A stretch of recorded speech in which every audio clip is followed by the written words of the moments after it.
চট্টগ্রাম বিশ্ববিদ্যালয়ে কি অবস্থা আমরা জানবো আমাদের প্রতিনিধি মনিরুল ইসলামের পারভেজের কাছ থেকে।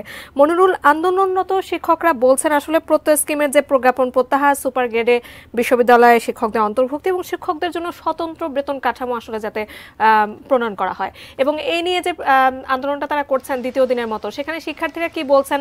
আমরা কিছুক্ষণ আগে ঢাকা বিশ্ববিদ্যালয়ের কথা জানছিলাম, চট্টগ্রাম বিশ্ববিদ্যালয়ের শিক্ষার্থীরা আসলে এই বিষয় নিয়ে কি বলছেন বা সেশন জট নিয়েও তারা কি বলছেন, আপনার কাছ থেকে জানতে চাই। ধন্যবাদ আপনাকে। প্রথমে বলি, শিক্ষার্থীরা ওনারা সংশয় প্রকাশ করছেন যে কোনো সময় একটি সেশন জট তৈরি হচ্ছে, অর্থাৎ এটি কখন সমাধান হবে এটা মাননীয় প্রধানমন্ত্রীর হস্তক্ষেপ কামনা করেছেন অনেকেই, যাতে এটি খুব দ্রুত একটি সমাধানের দিকে আসে।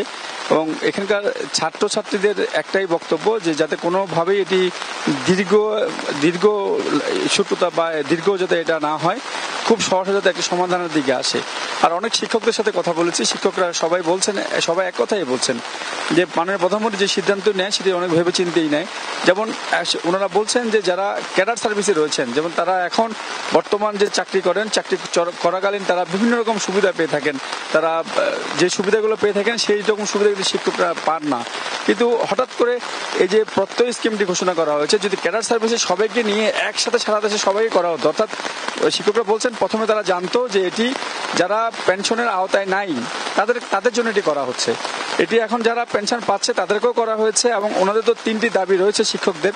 তো পাশাপাশি ওনারা বলছেন যদি এটি সারা দেশে ক্যাডার সার্ভিস থেকে আরম্ভ করে যারা রয়েছেন সবাইকে একযোগে করা হতো, তাহলে হয়তো শিক্ষকরা এভাবে বা ফেডারেশনগুলো এভাবে হয়তো আন্দোলনে যেত না। তারপরেও মাননীয় প্রধানমন্ত্রীর ওনারা একটি সমাধান চাচ্ছেন, যাতে উনি দ্রুত একটি সিদ্ধান্ত নেন যে এই প্রত্যয় স্কিমটির যে একটি এখন এটিকে যাতে ক্লিয়ার করা হয়। আসলে এটি 75 বছর পরে অনেকে বলছেন যে 75 বছর হয়ে গেলে এরপরে আর এটির পেনশনের যে টাকাটা সেটি আর পাবে না। এভাবে নানান রকম এখানে তথ্য উঠে আসছে, যেগুলো নিয়ে মানুষের মধ্যে একটি ক্ষোভ সৃষ্টি হচ্ছে। এই শিক্ষকদের পাশাপাশি চট্টগ্রাম বিশ্ববিদ্যালয়ে আমরা দেখেছি এখানকার যে অফিসার সমিতি রয়েছে তারাও একযোগে কাজ বন্ধ করে দিচ্ছে। অর্থাৎ বিশ্ববিদ্যালয়ের প্রত্যেকটি জায়গায়, যে আমি এখন যেখানে রয়েছে আমার পেছনে কলা ভবন, প্রত্যেকটি ক্লাসরুমে তালা ঝুলছে, ছাত্রছাত্রীরা এসে ঘুরছে, লাইব্রেরিতে ঢুকতে পারছে না।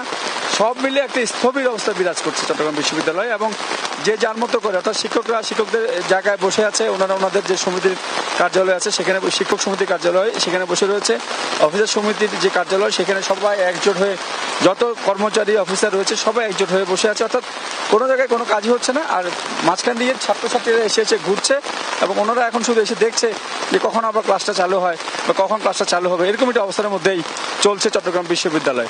আপাতত স্থবির হয়ে রয়েছে চট্টগ্রাম বিশ্ববিদ্যালয়।